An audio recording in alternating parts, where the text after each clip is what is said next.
সাল্লাল্লাহু আলাইহি ওয়াসাল্লামের কথা মতো সকল সাহাবী একত্রিত হয়ে গেল। একত্রিত হওয়ার পর আল্লাহর নবী সাল্লাল্লাহু আলাইহি ওয়াসাল্লাম রাখাল আসওয়াদের লাশের দিকে তাকাইয়া আল্লাহর রাসূলের চোখ মুবারক থেকে ওজরে পানি পড়তেছে। আল্লাহর নবী সাল্লাল্লাহু আলাইহি ওয়াসাল্লাম সাহাবায়ে কেরামকে বলে, ও আমার সাহাবীরা শোনো, গভীর মনোযোগ, তোমরা এদিকে তাকাও, এই যে দেখো একটা আশ্চর্য ঘটনা। সাহাবায়ে কেরাম জিজ্ঞেস করে, ইয়া রাসূলুল্লাহ, কি এমন আশ্চর্য ঘটনা? আল্লাহর রাসূল বলে, এই যে রাখাল আসওয়াদের লাশের দিকে তাকাও, সবেমাত্র তিনি মুসলমান হয়েছে, ইসলামে দাখিল হয়েছে, কালেমা পড়ে মুসলমান হয়েছে। তিনি এমন এক আশ্চর্য মানুষ, এক ওয়াক্ত নামাজও তিনি পড়েন নাই, 1 টাকা আল্লাহর রাস্তায় খরচও করেন নাই, রমজানের একটা রোজাও রাখে নাই, একবার হজও করে নাই। কেবলমাত্র মুসলমান হওয়ার সাথে সাথে তিনি এই খাইবারের যুদ্ধের ভিতরে গিয়ে শহীদ হয়ে গেছে। ও আমার সাহাবীরা দেখো, আল্লাহর নবী সাল্লাল্লাহু আলাইহি ওয়াসাল্লাম চোখ মুবারক থেকে পানি ছেড়ে দিয়ে বলে, ও আমার সাহাবীরা, ইনি একজন আশ্চর্য মানুষ। একটু আগে ছিল, তার নাম ছিল জাহান্নামীদের ভিতরে, তিনি ছিলেন জাহান্নামীদের সর্বনিম্ন জায়গায়।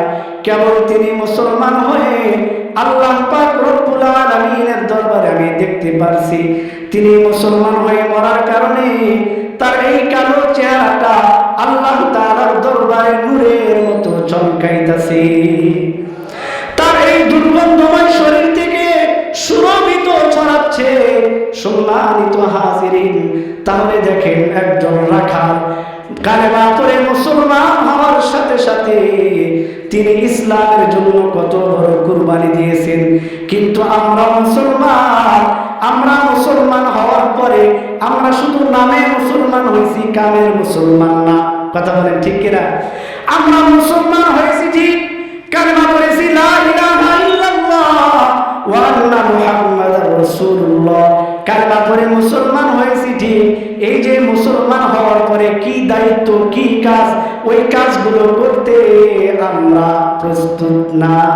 কথা বলেন ঠিক কিনা? আমরা ওই কাজগুলো করতে প্রস্তুত না।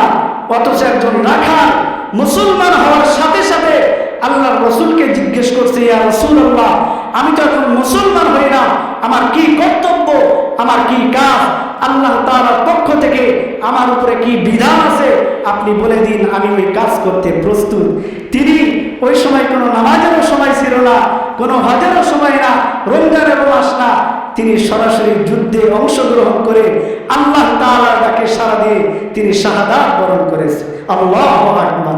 আর আমরা মুসলমান হয়েছি, মুসলমান হওয়ার পরে শেষ, মুসলমান হয়েছি তো শেষ, মনে হয় জান্নাতে পৌঁছে গেছি।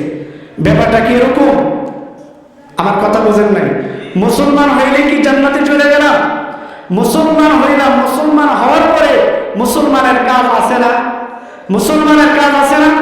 তো আল্লাহ পাক রব্বুল আলামিন ওটাই বলতেছেন, সময়ের কসম করে বলতেছেন, আমি সময়ের কসম করে বললাম, এই যে 60 থেকে 70 বছর জিন্দেগি আমি আমার বান্দাদেরকে দিলাম, তারা যদি কাজে না লাগায়, এই সময়টাকে যদি তারা মূল্যায়ন না করে, তারা ক্ষতিগ্রস্ত হয়ে যাবে।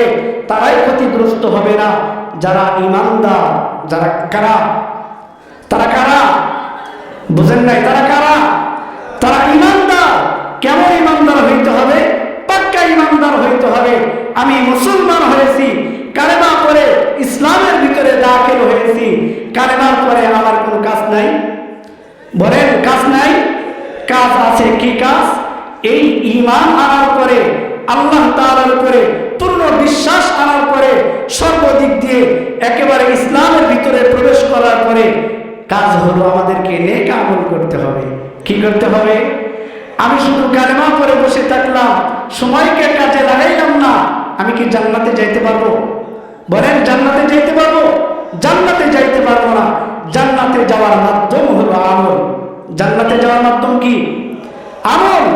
আমি আর আপনি যদি রবের সামনে দাঁড়াইতে চাই, রবের সামনে যদি সন্তুষ্ট চিত্তে আমি আর আপনি দাঁড়াইতে চাই, তাহলে আপনাকে আমাকে আমল করতে হবে। কি করতে হবে? আল্লাহ পাক রব্বুল আলামিন অন্য